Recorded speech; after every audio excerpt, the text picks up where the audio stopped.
विद्यार्थियों, मैं रविंद्र सर भारतीय इतिहास सम्मेलन फैकल्टी में इस YouTube चैनल पे आपका पुनः स्वागत करता हूं।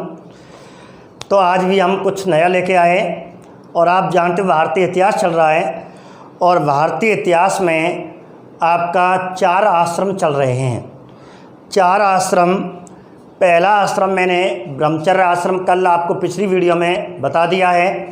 आज हम अंतिम 3 आश्रम करने वाले हैं, गृहस्थ आश्रम, वानप्रस्थ आश्रम और संन्यास आश्रम। इन तीनों का क्रम भी पूछ लिया जाता, मैंने आपको बताया था। या निम्न में से वर्ण आश्रम व्यवस्था के अंतर्गत कौन सा आश्रम नहीं आता? नंबर 1 वानप्रस्थ आश्रम, नंबर 2 संन्यास आश्रम, नंबर 3 वृद्धाश्रम, नंबर 4 गृहस्थ आश्रम।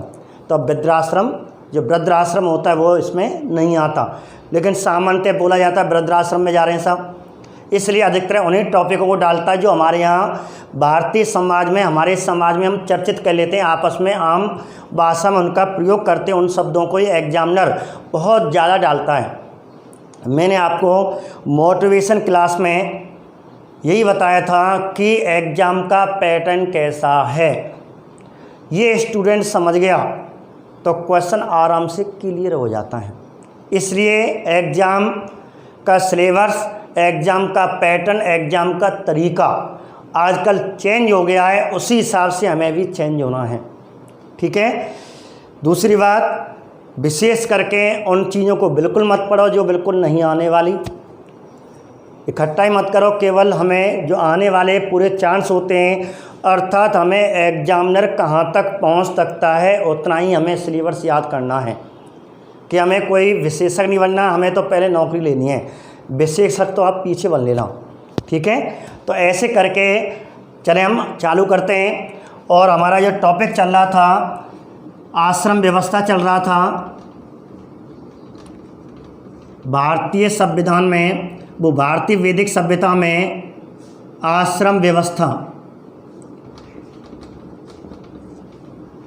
ठीक है। आश्रम व्यवस्था या 4 आश्रम, और 4 आश्रमों में हमने पार्ट 1 में आपका पहला ब्रह्मचर्य आश्रम पढ़ा दिया है।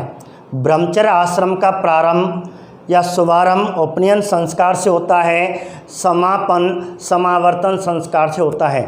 ब्रह्मचर्य आश्रम को शिक्षा और संस्कार का काल कहते हैं, जिसमें विद्या अध्ययन कराया जाता है। और इस प्रकार इसमें केवल ब्रह्मचर्य आश्रम के लिए 3 वर्णों के लिए अधिकार दे रखे हैं, चौथा वर्ण उसमें नहीं है। शूद्रों के लिए कोई ब्रह्मचर्य आश्रम कहते नहीं था।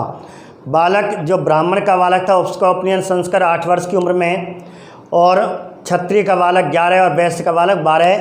तो मैंने आपको इसके बारे में काफ़ी इसमें चर्चा आपको 1 घंटे की क्लास में लगभग बता दिया था। तो आज हम आश्रम व्यवस्था, जो हमारा भाग पार्ट 2 है, और इस पार्ट 2 में अंतिम 3 आश्रम करने वाले हैं। इस प्रकार हमने पहला आश्रम तो कर चुका है। पहला आश्रम था ब्रह्मचर्य आश्रम, ठीक है, ये हमने आपको कर चुका है। आज हम गृहस्थ आश्रम, वानप्रस्थ आश्रम, चौथा है संन्यास आश्रम, ये हम आश्रम करने वाले हैं। और इनमें हमारे प्रश्न बनते, हमने आपको कल चर्चा कर चुकी है। अब बात करते हैं गृहस्थ आश्रम की। तो दूसरा जो आश्रम है वह है गृहस्थ आश्रम है, ठीक है। आज हम इस पर चर्चा करने वाले हैं। सबसे पहला प्रश्न, गृहस्थ आश्रम का काल क्या है? अब इसका काल पूछेगा, इसका समय क्या है, अर्थात गृहस्थ आश्रम कब से कब तक रहता है। जैसे ब्रह्मचर्य आश्रम 25 वर्ष की उम्र तक रहता है, ब्राह्मण बालक का 8 से 25 है, क्षत्रिय बालक का 11 से 25 है, और वैश्य बालक का 12 से 25 तक है। अब 25 के बाद क्या होगा? उम्र आएगी 26 वर्ष। तो 26 वर्ष की उम्र से और 50 वर्ष तक की उम्र तक मैंने आपको बताया था, मनु ने व्यक्ति के सामाजिक जीवन को उसकी औसत आयु को 100 वर्ष माना और 4-25-25 कहते हैं वर्षों में उससे विभाजित कर दिया। इस प्रकार 26 से 50 वर्ष की उम्र तक कौन सा आश्रम माना जाता है? गृहस्थ आश्रम माना जाता है। ठीक है, क्लियर हुआ। दूसरी बात, ये आश्रम का कोई उपनाम आ जाए, जैसे क्वेश्चन पूछा जाए कि सर्वश्रेष्ठ आश्रम कौन सा है? श्रेष्ठ आश्रम है, सर्वश्रेष्ठ आश्रम कौन सा है? इसे श्रेष्ठ आश्रम कहते हैं। दूसरा, इसे सक्रियता आश्रम भी कैसे हैं कि इसमें मानव हमेशा सक्रिय रहता है। अब श्रेष्ठ आश्रम क्यों कहते हैं, सक्रियता आश्रम क्यों कहते हैं? तो बात करते हैं पहले श्रेष्ठ आश्रम की कि श्रेष्ठ आश्रम कहने का क्या उद्देश्य है, अर्थात ये आश्रम क्यों बनाया गया, इसका मेन उद्देश्य क्या है। तो इन्हीं दोनों टॉपिकों के माध्यम से हमें इसके उद्देश्य पढ़ने हैं कि हमें क्या होता है, श्रेष्ठ आश्रम क्यों कहते हैं, सक्रियता आश्रम क्यों कहते हैं। तो श्रेष्ठ आश्रम और सक्रियता आश्रम क्यों कहते हैं, तो मैं आपको बताऊं कि सक्रियता आश्रम कहने का मतलब और श्रेष्ठ आश्रम कहने का मतलब क्या है। सक्रियता आश्रम कहने का मतलब है व्यक्ति प्रातःकाल सुबह जगता है, कोई ये मजदूर हो, गवर्नमेंट हो, गैर सरकारी नौकरी हो, सरकारी नौकरी हो, कैसा भी व्यक्ति हो, मैं सबको लेके चल रहा हूँ।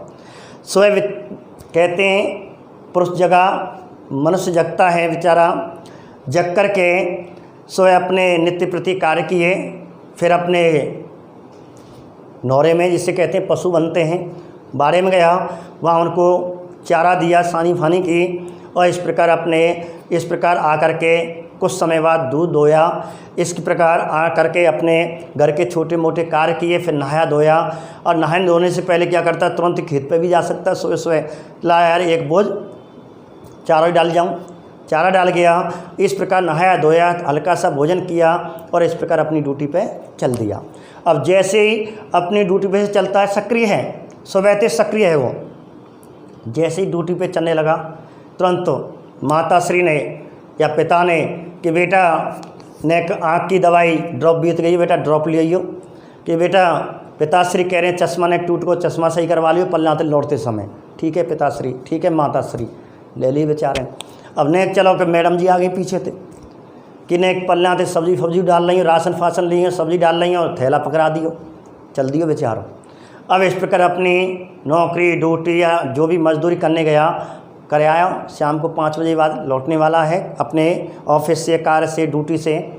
अब उधर मार्केट होते आया, पिता ने कहा, माता ने कहा, उनका सामान लिया, पत्नी ने राशन की कहा, सब्जी की कहा, वो सब्जी लिया और ले आया झोलन में बांध के, है को बेचारो बैल की तरह। अब आकर के घर आया, अब थोड़ा चाय पानी पिया, फिर पशुओं के पास गया, फिर सानी फानी जो भी है, और इस प्रकार वहाँ से दूध दोया, चारा भी का निकाला, और इस प्रकार अपने अब समाज में कोई पड़ोसी या माता पिता ने कि बेटा देख वो फलाना बुलाएगा, बाबू चले जाइयो, वहाँ गए भैया का बात है गई, समाज में भी गया, समाज में बैठना पड़ता है, सक्रिय बेचारा समाज में गया, अपने पड़ोस आस समाज जो भी था, अपने गांव, अपने मोहल्लों में, समाज में, और ठीक है अब सायंकाल अपने परिवार में बैठा, परिवार में बैठा, अपना खाना पीना खाया और शांति से बैठा हुआ था। और इस प्रकार कहते हैं उसी समय बहन का, बेटी का फ़ोन आया कि भैया पापा जो भी है, बहन या भाई, और भैया ससुराल आ जाइए। मैंने कहा है गो सासू लड़ रही है इधर बहन, ठीक है। तो बहन बेटी कहती है अब्बू टेंशन आ गई कि पापा कल तेरी छुट्टी होगी। हाँ बेटा कल इसकी छुट्टी है, रविवार पर रो, पापा ने घर ससुराल आ जाइए। मैंने कहा बात है गो, ऐसे ऐसे बात है गई, यहाँ रो कर आ जा। सासू मार रही है, सासू झगड़ती है। इस प्रकार कहते हैं अगले दिन 2-4 छोटे मोटे काम, अब बेचारे एक तो छुट्टी मिली बहू, फिर समाज से फिर भग लियो, फिर अपनी गाड़ी घोड़ा उड़ाया, साइकिल जो स्कूटर मोटरसाइकिल लेकर के फिर गया, उनका निवारण करके आया। ऐसे करके कहते हैं बेचारा स्वैते संजातक कोलू को बैल बनना है। तो ये है, इसलिए गृहस्थ आश्रम सबसे सक्रियता वाला आश्रम है। हमेशा हर वर्ग को देखना पड़ता है, संतान को, पत्नी को, पिता को, माता को, समाज को, सगे संबंधियों को। और इस प्रकार कहते हैं सुबह से शाम तक 24 घंटा वो सक्रिय रहता है, अपने लिए इतना नहीं सोच पाता, इतने लिए समाज के लिए, अपने परिवार के लिए सोचता है, इसलिए से सक्रियता का आश्रम कहते हैं। एक बात अब है श्रेष्ठ आश्रम क्यों कहते हैं? क्योंकि गृहस्थ में रहते हुए वह त्रिवर्ग की प्राप्ति करता है, त्रिवर्ग की प्राप्ति करता है। अब त्रिवर्ग की प्राप्ति केवल गृहस्थ आश्रम में की जा सकती है। अब त्रिवर्ग क्या होते हैं? त्रिवर्ग में कहते हैं इसके अंतर्गत पुरुषार्थ शब्द आता है, अलग टॉपिक है, सेकंड ग्रेड में है, फिलॉसफी में है, पुरुषार्थ शब्द है। और फिलॉसफी SST सेकंड ग्रेड में एक क्वेश्चन पुरुषार्थ में हर साल आता है, इसलिए एक टॉपिक इम्पोर्टेंट माना जाता है। मैंने पहले कह दिया, आश्रम व्यवस्था हर विशेष करके शिक्षक वर्ती के लिए सर्वाधिक इम्पोर्टेंट मानी जाती है। ठीक है। अब पुरुषार्थ हम जानते हैं कि व्यक्ति पुरुषार्थ है स्वार्थी जन्म से, कहते हैं व्यक्ति स्वभाव से स्वार्थी, अपने स्वार्थ सिद्ध करने के लिए कार्य करता है। तो पुरुषार्थ कितने होते हैं? पुरुषार्थ 4 होते हैं। कौन कौन से होते हैं? धर्म, अर्थ, काम और मोक्ष, ये 4 पुरुषार्थ होते हैं, जिनमें से ये 3 जो पहले पुरुषार्थ हैं इन्हें हम त्रिवर्ग कहा जाता है। और यदि हम चारों को जोड़ दें तो ये चतुर्वर्ग या पुरुषार्थ कहते हैं, 4 पुरुषार्थ। ठीक है। अब इनमें हमने कहा कि इसमें त्रिवर्ग की प्राप्ति होती है। अब ये पुरुषार्थ होते क्या हैं? मैंने आपको बताया, जब ब्रह्मचर्य आश्रम 25 वर्ष हो जाता तो घर वाले विवाह करते हैं, पढ़ाई लिखाई तेरी लाला पूरी है। गृहस्थ आश्रम में अर्थात विवाह करने से जैसे विवाह हमारा संस्कार होता है, तुरंत ही हम गृहस्थ आश्रम में प्रवेश कर जाते हैं। अब गृहस्थ आश्रम में क्या करना है? 3 वर्ग की 3 पुरुषार्थ की प्राप्ति होती है। जो पहला पुरुषार्थ है ये परम पुरुषार्थ, ध्यान रखना। यदि आपको ऑप्शन में दे दे पहला पुरुषार्थ कौन था? धर्म। और परम पुरुषार्थ कौन था? सर्वश्रेष्ठ पुरुषार्थ किसे माना जाता है? भूश्रेष्ठ पुरुषार्थ मोक्ष को माना जाता है। परम लक्ष्य की प्राप्ति, व्यक्ति इनमें से सर्वाधिक किसकी प्राप्ति करना चाहता है? मोक्ष की प्राप्ति करना चाहता है। लेकिन आज को मानव किस पे है? अर्थ और काम में घूम रहा है, सर्वाधिक पैसा पैसा पैसा। तो इसमें कहा गया गृहस्थ में रहती हुई व्यक्ति 3 पुरुषार्थों की लड़ता है, अपने 3 पुरुषार्थ प्राप्त करना चाहता है। एक तो आपका धर्म, पहला पुरुषार्थ धर्म, देसी भाषा में सामान्य भाषा में कहें सम्मान। धर्म की खातिर लड़ना जानता है, अपने सम्मान के लिए अपने समाज से लड़ बढ़ जाता है, अपने परिवार से लड़ बढ़ जाता है। तो इसमें कहा गया है कि गृहस्थ आश्रम में रहते हुए व्यक्ति को धर्म के लिए मर मिटना चाहिए, धर्म के कर्तव्य का पालन करना चाहिए। धर्म की खातिर अपना परिवार में बेटा हो, पिता हो, कोई भी हो, समाज में, परिवार में, सगे संबंधी में कोई भी हो जो अधर्मी हो गया, उसके विरुद्ध आवाज़ उठानी चाहिए। जो नहीं ये तो मेरा बेटा है, ये मेरा भाई है, ये मेरा पिता है, ये मेरे चाचा है, मेरा फूफा है, ये मेरा जीजा है, नहीं। यदि कोई गलत कार्य करता है, अपने कर्तव्य से अलग जाता है, तो उसकी मांग उठानी चाहिए और उसे धर्म कहते हैं। आपने देखा होगा महाभारत में, जो महाभारत युद्ध हुआ था वो हुआ किस में था?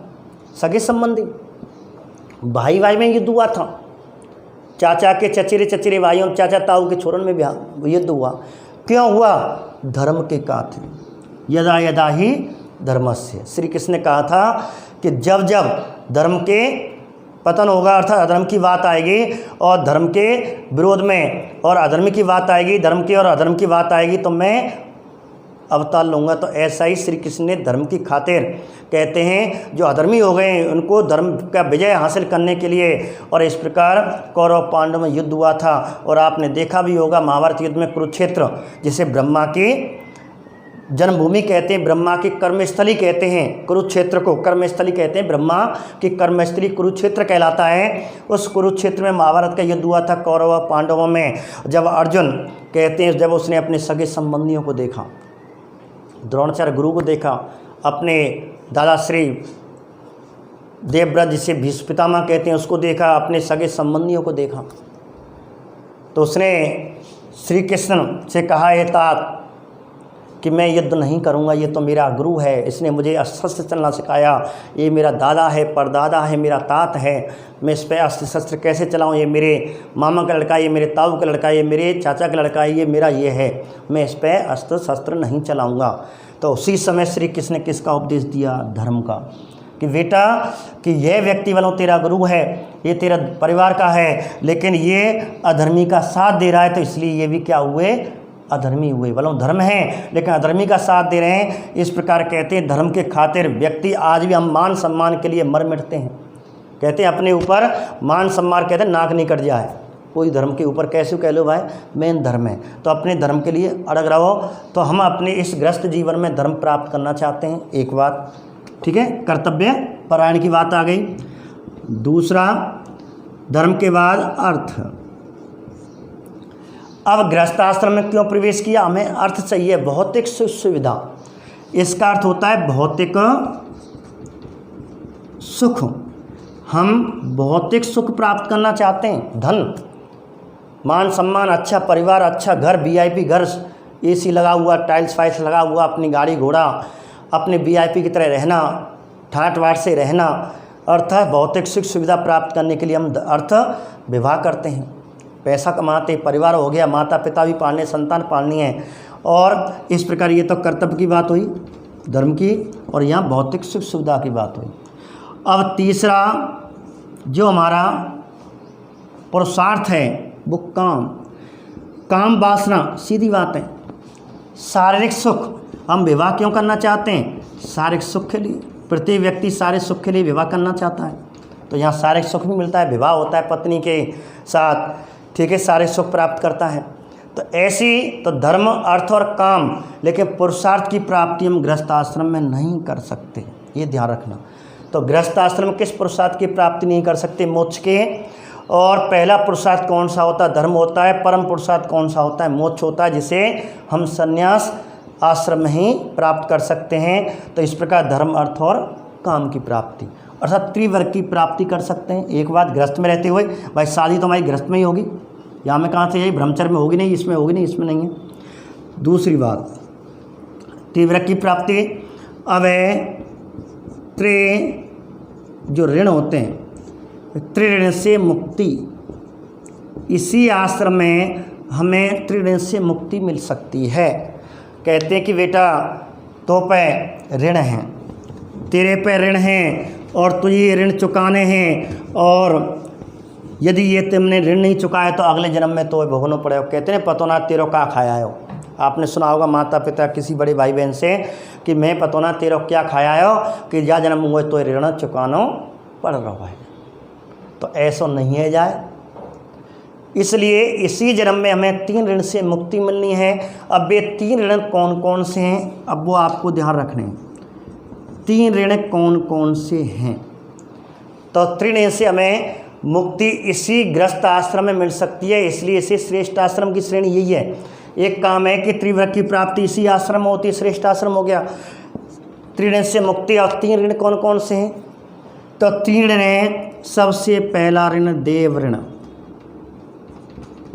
पहला ऋण देव ऋण का मतलब है देवी देवताओं ने, अर्थात देवताओं की कृपा से हमें मनुष्य की योनि में जन्म मिला है, इसलिए सुख हो या दुख हो ईश्वर को याद करें, स्तुति करें, भगवान को कभी ना भूलें। एक बात। दूसरा ऋण कौन सा है? दूसरा है पितृऋण। और पितृऋण से हम कैसे मुक्त होते हैं? पितृऋण से मुक्त होते हैं, 3 आते हैं पितृऋण में, ध्यान रखना। 3 उपभाग हो गए इसके।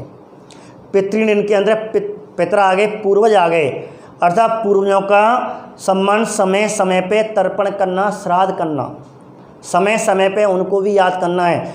आप जानते कभी कभी विवाह शादी होते हैं और अचानक दूल्हा या दुल्हन बेहोश हो गई, भाई किसी से बुखार से कैसे, लेकिन बड़ी बूढ़ी का के पतो ना कोई देवता ने खोर कर दे भैया। कहने का कोई शादी ब्याह में कोई है जाए कि कोई देवता भूल गए जिससे हमें नाम छीटा ना रहो, भैया फटाफट कोई देवता रहेगा, फिर हम पैसा से लें और उघारें 1 रुपया लेके दादी अम्मा कि भैया कोई देवता रूठ हुआ है तो मान जाइए। तो वो ये पितृ। नंबर 1, पूर्वजों को समय समय से याद करें। नंबर 2, माता पिता का सम्मान करें। और नंबर 3, यदि संतान उत्पन्न हो जाती इसी आश्रम में होगी तो उसको भी संस्कारवान बना। बच्ची पे ध्यान रखें। जो ना है बच्चे का एडिशन कराया है किसी संस्था में, किसी कोचिंग में, किसी संस्था में, शिक्षण संस्था में, और उस पर ध्यान नहीं है, फीस भर आए और बच्चा आराम से पता होना कहाँ जा रहा है। बच्चे पे आपको बच्चे से पूछना, समय समय से पूछना है, कोई बात पूछनी है, और संस्था में जाकर के, स्कूल में, कोचिंग में जाकर के उससे सलाह लेनी कि हमारा बेटा या बेटी आ रहा है या नहीं आ रहा, और तुम्हें पता नहीं बेटा बेटी क्या गुल खिला रहे हैं। ऐसा नहीं, क्योंकि हमें उस पर ध्यान नहीं करते, बेटा बेटी बिगड़ती है। इसलिए समय समय पर उससे पूछते रहें, फ़ोन के माध्यम से या कोई किताब, बेटा आज क्या पढ़ा, चलो आज मेरी छुट्टी, आज बुक निकालिए, लकार बुल निकाल। इससे क्या है, बच्चा को ये भयभीत हो जाएगा, पिताजी कभी भी मेरे से कुछ पूछ सकते हैं, पिताजी कभी भी मेरी संस्था से बात कर सकते हैं, मेरे गुरुजी से बात कर सकते हैं। इसलिए समय समय पे कहते हैं बच्चों को भी ध्यान रखना चाहिए, और नहीं तो बच्चा बिगड़ेगा। और बच्चा बिगड़ने का आधार यही है वर्तमान में, क्योंकि अपनी ड्यूटी से मतलब रखते हैं सुबह से संध्या, लेकिन बच्चों से 5 मिनट, चल कोई बात नहीं, ठीक है, परेशान हो जाते हैं, लेकिन तब भी 5-10 मिनट के बारे में सामान्य जानकारी, या संडे में जो भी है कभी टाइम मिल जाए तो उनके बारे में बैठें या 2-3 मिनट बात करें, हाथ फेरे जैसे कहते हैं, तो बच्चे को कहते हैं प्यार मिलता है। आजकल बच्चे, मैं आपको बताना चाहता हूँ इसी माध्यम से, आजकल ये बच्चियाँ क्यों बिगड़ रहे हैं, युवा अवस्था आ जाती है। युवा अवस्था में बच्चों पे ध्यान नहीं देते, उन्हें प्यार कहते हैं, घर में प्यार मिलना चाहिए, घर में सम्मान मिलना चाहिए, लेकिन घर में प्यार, जब बच्चा युवा अवस्था में आता है तो घर में उसको प्यार नहीं मिल पाता, सम्मान नहीं मिल पाता, और वह बच्चा क्या करता है, फिर बाहर से प्यार ग्रहण करने की कोशिश करता है, और इस प्रकार हमारे कहते हैं बच्चे बिगड़ जाते हैं। तो ऐसा ना हो, इसलिए माता पिता को घर में ही अपने बच्चों पर समय समय पर ध्यान देना चाहिए, नहीं बच्चे बिगड़ेंगे। उनको प्यार घर से मिले तो बाहर से कोई आवश्यकता नहीं है। तो यही सबसे 90% जो केस आते हैं वो यही कारण होता है, घर में माता पिता या दादा जो परिवार है उस पर ध्यान नहीं दे रहा, उससे प्यार से नहीं बोल रहा, तो वो प्यार बाहर से ग्रहण करेगा, बाहर से सम्मान ग्रहण करने के लिए, और वो पद से, अपने पद से भ्रष्ट हो सकता है, पद से पतन हो सकता है, पद से अलग हो सकता है। इसलिए पितृण कहा गया कि संतान पर भी ध्यान देना चाहिए। एक बात। तीसरा ऋण क्या है? तीसरा ऋण है ऋषि ऋण। ऋषि ऋण में बताया गया है कि जो हमारे गुरुओं ने, जो हमारी वैदिक संस्कृति के ऋषि मुनियों ने, हमारी भारतीय संस्कृति में ऋषि मुनियों जो हमें शिक्षा अर्जित की है, गुरुओं के माध्यम से, ऋषि मुनियों के माध्यम से, हमने अपनी पुस्तकों के माध्यम से जो भी हमने ज्ञान ग्रहण किया है उसका आत्मचिंतन करें, उसका स्मरण करें, ज्ञान प्राप्त करें, फिर अपनी जो विद्या है, अपनी जो शिक्षा ली है, अपने गुरुओं के सम्मान के लिए उनका सम्मान करते हुए उनकी शिक्षा का प्रसार प्रचार करें। यह है, और ऋषि मुनियों का, गुरुओं का समय समय पर सम्मान। ठीक है, जब भी आपको ऋषि मुनि या कोई भी आ जाए तो उनका सम्मान करना चाहिए, गुरु से कभी अनादर नहीं, स्वाध्याय रखना चाहिए, कृतज्ञता गुरु के सामने रखनी चाहिए, और इस प्रकार इसे कहते हैं ऋषि ऋण। और इस प्रकार यदि अपने जीवन में तीनों से आप ऋण से मुक्त हो गए तो आपको मोक्ष की प्राप्ति हो जाएगी। और मोक्ष की प्राप्ति जब कहते हैं, जब व्यक्ति का मृत्यु काल आता है और इस प्रकार पहुंच जाता है, वहाँ कर्मों का होता है कि बेटा तो पर ऋण रह गए है, और पल्ला यमराधि धक्का दें, लात मार के, चल अभी तो जा बेटा, अभी तो ऋण रह गए तेरे, फिर आएगा नरक लोक में। इसे कहते हैं जन्म मरण। तो जन्म और मरण चलता रहता, लेकिन जन्म मरण से मुक्ति मोक्ष में प्राप्त हो सकती जब ये संपूर्ण आपको सुख की, अर्थात मुझे कोई इच्छा नहीं। ठीक है, तो ये तीनों से इच्छा पूर्ति हो जाएंगे, इधर 3 से ऋण से मुक्त हो जाएगा। और एक और है, और इसी काल में कहते हैं पंच यज्ञ या पंच महायज्ञ, पंच यज्ञ भी बोलते हैं, पंच महायज्ञ। तो पंच महायज्ञ का संबंध किससे है? गृहस्थियों से। और 4 महायज्ञों का संबंध किससे है? राजाओं से, शासकीय राजाओं से है, राजनीति से है, और ये गृहस्थ से है, ध्यान रखना। तो इसमें 4 महायज्ञ नहीं, 5 महायज्ञ की प्राप्ति। क्यों आजकल क्वेश्चन ऐसे आ रहे हैं, सत्य असत्य के क्वेश्चन पूछता है, कथन के क्वेश्चन पूछता है, तो यहाँ 4 महायज्ञ की प्राप्ति भी रख सकता है। ठीक है, तो 5 महायज्ञ का विधान कह सकता है, तो हम इसमें 5 महायज्ञ का विधान कर सकते हैं, अर्थात 5 महायज्ञ हमें कर सकते हैं, और ये हम करते हैं। अब आप कहेंगे गुरु जी हम कब करें 5 यज्ञ? करते हैं नित्य प्रति, ये नित्य यज्ञ कहलाते पंच यज्ञ। जबकि नैमित्तिक यज्ञ, 4 महायज्ञों को नैमित्तिक यज्ञ कहते हैं, अर्थात किसी लाभ के लिए करना, नित्य नहीं, कभी समय कभी कभी करना और काफ़ी दिन तक यज्ञ चलता है, उसे नैमित्तिक यज्ञ कहते हैं। नैमित्तिक यज्ञ 4 महायज्ञ होते हैं। आपने सुना होगा अश्वमेध यज्ञ, जब राजा अपनी कीर्ति चक्रवर्ती साम्राज्य के विजय के लिए घोड़ा छोड़ता था और यदि कोई व्यक्ति उसके घोड़े को साम्राज्य से होकर के, जैसे किसी राजा ने एक घोड़ा अश्वमेध यज्ञ किया, एक घोड़ा छोड़ा और अपने साम्राज्य से होते दूसरे साम्राज्य के राजा में गया और इस प्रकार उस राजा ने, दूसरे राजा ने उस अपने साम्राज्य में जैसे उसका घोड़ा प्रवेश किया और उस राजा ने उसको घोड़े को नहीं पकड़ा, तो इसका मतलब वो उस राजा के अधीन हो गया जिसने घोड़ा छोड़ा था। और यदि वो पकड़ लेता है तो युद्ध होगा। युद्ध होगा तो इसमें एक शर्त होती है, दोनों राजाओं में युद्ध होगा और जो जीत जाएगा वह साम्राज्य उसका हो जाएगा। यदि अश्वमेध यज्ञ वाला राजा हार गया तो वह अब उसके अधीन हो जाएगा, जो भी जीतेगा वो उसी का साम्राज्य हो जाएगा। जैसे रामायण में बताया गया था, लव और कुश ने, अर्थात लव ने पहले पड़ा फिर कुश आया और राम का अश्वमेध यज्ञ किया था और राम का घोड़ा पकड़ा था, इस प्रकार युद्ध हुआ था, वही अश्वमेध यज्ञ है। तो अश्वमेध यज्ञ 4 महायज्ञों में नैमित्तिक यज्ञ में पहला यज्ञ है। दूसरा, जब राजा का राज्याभिषेक होता था, रासु यज्ञ कहते थे। वाजपेयी यज्ञ, इस समय राजा मनोरंजन का साधन करते थे, ठीक है, उस समय अन्य राजा उनका सहयोग करते थे, मनोरंजन के लिए होता था।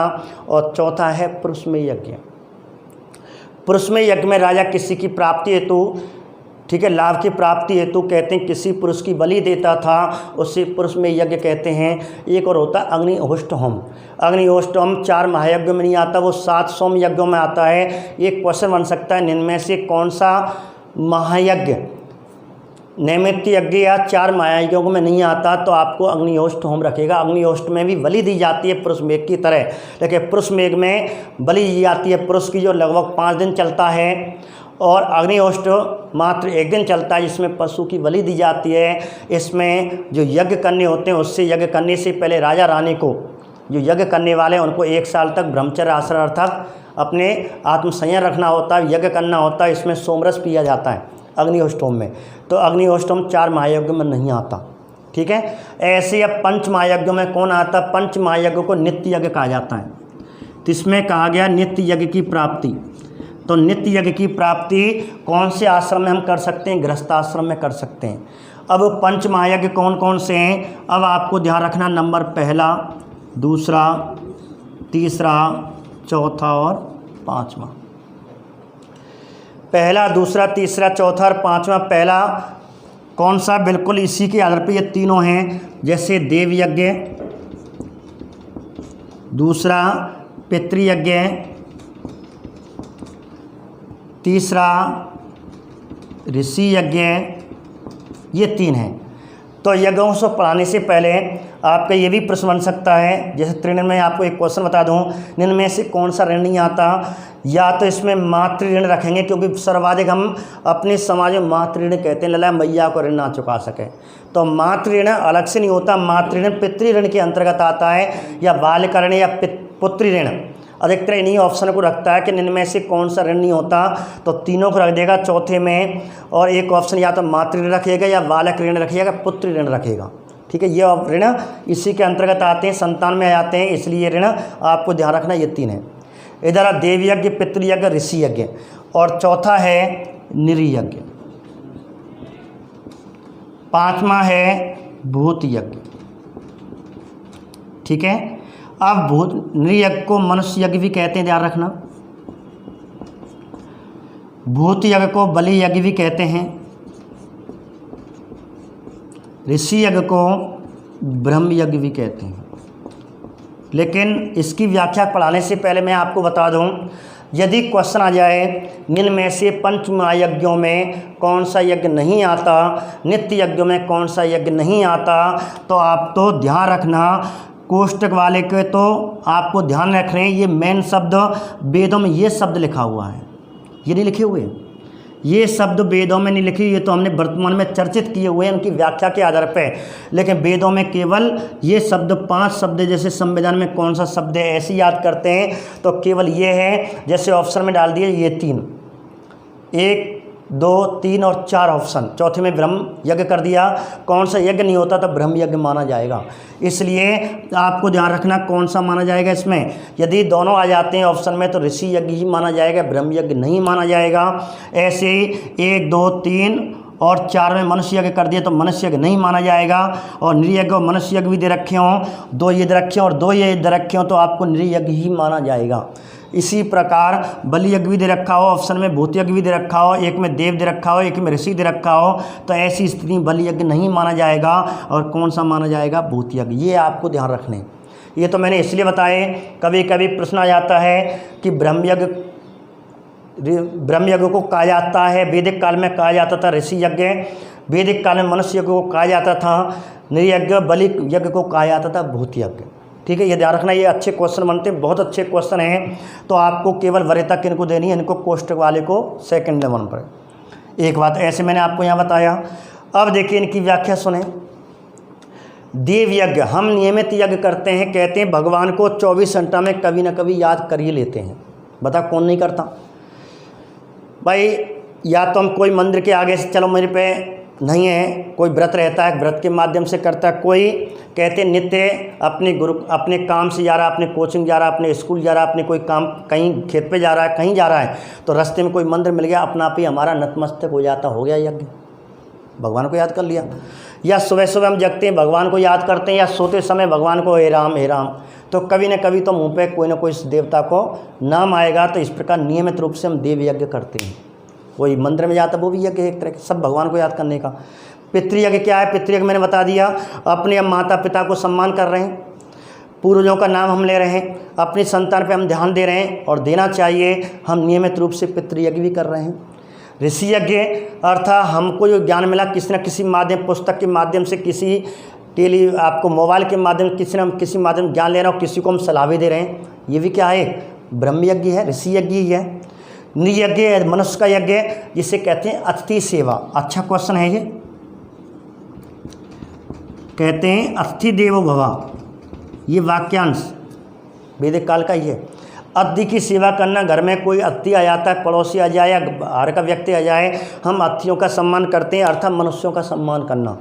मनुष्य यज्ञ क्यों कहते हैं? मनुष्यों का सम्मान करते हैं, नमस्ते करते हैं। कोई रास्ते में हमसे बुजुर्ग मिल गया, कोई बड़ा बूढ़ा बराबर का मिल गया, उससे नमस्ते कर रहे हैं। उसने कोई वस्तु की मांग की, हमने ला करके दुकान से उसको दे दी। कोई उसकी बड़े बूढ़े बहुत से कहते हैं कमरा आप निकल रहे हैं और कमरा पे बेटा ये खाट निकाल दियो, देखो अपने बड़े बूढ़ों का सम्मान करें, अपने मनुष्य का, आसपास के समाज का हम थोड़ी सी उसकी सहायता कर देते हैं। नित्य प्रति कोई ना कोई हम सहायता करते हैं किसी न किसी माध्यम से। तो नियमित रूप से हम नृयज्ञ भी कर रहे हैं। अब यह भूत यज्ञ क्या होता है? भूत यज्ञ का मतलब है प्राणियों पर दया, पशु पक्षियों को मत मारो, हरे पेड़ पौधों को मत काटो। ठीक है, हमारे पालतू पशु होते हैं, गाय होती है, उन पर लट्ठे दे रहे नहीं देना चाहिए है, ठीक है ना? तो भैया मत दो उसको, खड़ी है तो खड़ी रहने दो।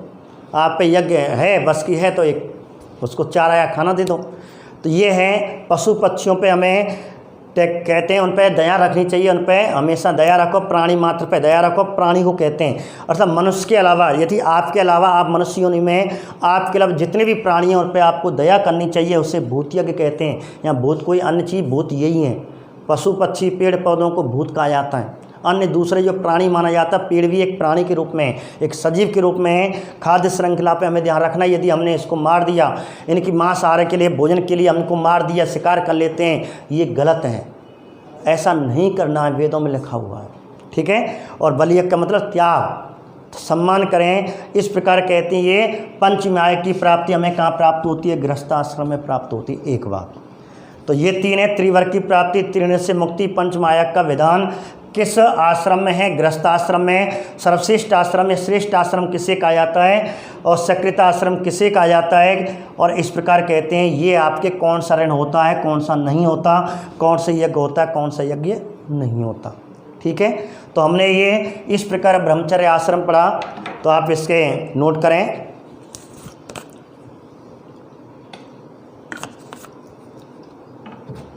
ठीक है, अब थोड़ी सी बात चर्चा कर लेते हैं। सबसे बड़ा टॉपिक है थोड़ा ये दोनों। अब है वानप्रस्थ आश्रम, तो नंबर 3 लिखें, वानप्रस्थ आश्रम। अब देखिए वानप्रस्थ आश्रम में ठीक है, मात्र 2-2 मिनट के टॉपिक हैं ये छोटे से। तीसरा चौथा तो आपका तीसरा है वानप्रस्थाश्रम। अब वही 3 चीज़ याद रखनी है कि इसका समय कब से कब तक है। तो हमने 50 तक पढ़ा, अब 50 के बाद क्या आएगा, 51 से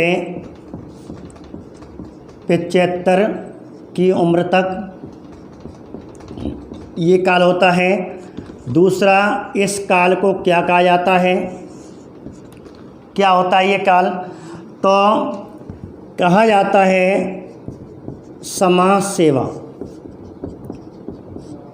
या समाज के ऋण से मुक्त होने के लिए। तो समाज सेवा प्रधान आश्रम कहते हैं इसे। और इसका मेन उद्देश्य क्या है, इसका मेन उद्देश्य समाज के ऋणों से मुक्त होना है, समाज के ऋणों से मुक्त होना। छोटा सा टॉपिक है, ज़्यादा नहीं आता इसमें। यह आता है कि कौन से नंबर का है, क्रमशः तीसरे नंबर का है।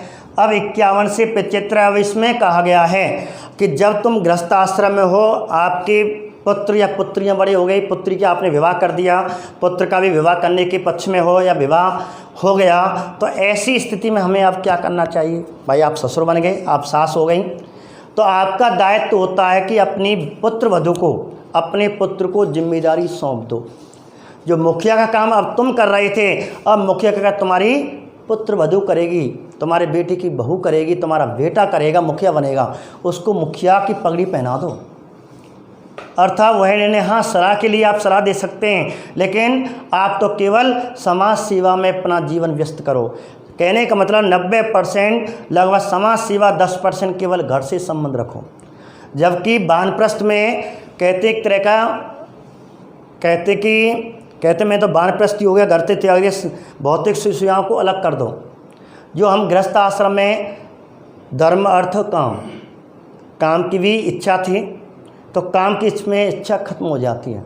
धर्म तो रहता ही है, ठीक है, अर्थ भी इतना ध्यान नहीं देते, तो विशेष धर्म रह जाता, लेकिन काम की, ठीक है, इच्छा उसमें पूरी खत्म हो जाती है। हाँ पत्नी इसमें साथ रहती है, लेकिन काम की इच्छा नाम मात्र के रह जाती है।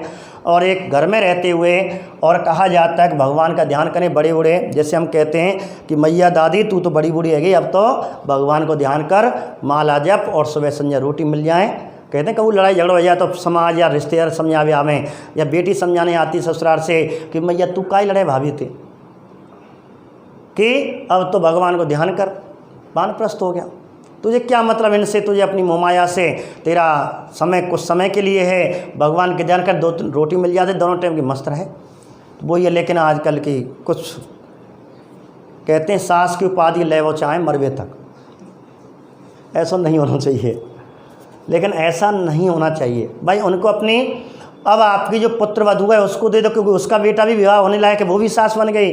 अब आपका दादी को ये अपनी उपाधि छोड़ देनी चाहिए, चाबी उसको पकड़ा देनी चाहिए, उसकी जिम्मे भैया तू डांट, ना कोई अच्छे ये मत करे तू वो मत करे, ठीक है भैया खूब खाओ पियो, बहुत से कहें। तो ऐसा नहीं होना चाहिए। घर में देखते होंगे ये चीज़ें आज भी होती हैं, लेकिन नहीं होना चाहिए। अर्थात हमें जब इस अवस्था में पहुँच जाते हैं तो अपने परिवार में पोते हुए, पिता अपना बेटा होता है, अपनी पुत्र वधू होती है अपनी, ठीक है, पोती होती है, उस पर सम्मान करें, केवल अपने से संबंध रखें कि बेटा खूब खाओ। रोक टोक, बहुत से नोक टोक करते हैं, क्या मतलब पड़ रहा है। हाँ धर्म की खातिर कोई चीज़ें आप सलाह दे सकते हो, ये उसमें दे रखा है, ठीक है। तो समाज की सेवा ज़्यादा सर्वाधिक करी जाती है, घर में रहती हुए कर्म किया जाता है। कभी 10 दिन के लिए घर से 4 आश्रम कहते हैं, आपने सुना होगा कि माता पिता से कहते हैं पिताश्री ऐसा करो 4 धाम की यात्रा कर आओ। तो 4 धाम की यात्रा यही है, वानप्रस्थ आश्रम में की जाती है। अबे तुम्हें घर से कोई टेंशन है, तुम तो खूब घूमे जाओ, ठीक है। तो यही 4 धाम की यात्रा, आराम से घूमो, अपने भगवान का ध्यान करो, समाज की सेवा करो, ये होता है। अब है आपका चौथा आश्रम, और चौथा आश्रम है आपका संन्यास आश्रम, ठीक है। अब संन्यास आश्रम, वही 3 चीज़ें आपको ध्यान रखनी है कि इसका समय कितना है, कब से कब तक आएगा। तो 76 से 100 तक की आयु तक। लेकिन ये आश्रम तो वर्तमान ही ना ख़त्म है, वो यहीं तक आदमी ख़त्म है जा रहा है।